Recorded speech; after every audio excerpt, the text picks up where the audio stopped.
এখন পর্যন্ত যেই প্রফেসর ইউনূসের হাতে পুরো বাংলাদেশটাকে তুলে দিয়েছি আমরা গত বছর আগস্ট মাসে, সেই প্রফেসর ইউনূস এমন কি করলেন যে তার কাছে এখন বন্দরের ব্যাপারে আমরা ভরসা করতে পারছি না, বাংলাদেশ বিমানটা কোথায় থাকবে সেটার ব্যাপারে ভরসা করতে পারছি না।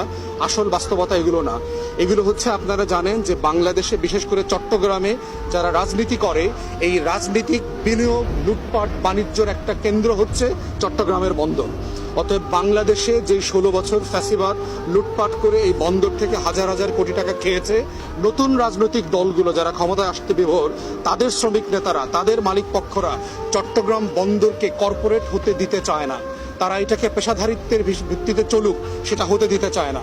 এখন প্রশ্ন হচ্ছে যে আমরা কি কিছু লুটেরার কাছে বাংলাদেশ বর্গা দিব, না বাংলাদেশটাকে আমরা কর্পোরেশনে নেব, পেশাদারিত্বে ফেরায় নিয়ে যাব, সারা দুনিয়ার সাথে আমরা কম্পিট করব, দুবাইয়ের সাথে কম্পিটিশন করব, সিঙ্গাপুরের সাথে কম্পিটিশন করব, বেইজিং এর সাথে করব, ক্যালিফোর্নিয়ার সাথে করব, আমরা কোথায় নিতে চাই? অতএব সেই জায়গায় প্রফেসর ইউনূসের উদ্যোগকে আমরা স্বাগত জানাই। আমরা মনে করছি এটা রাইট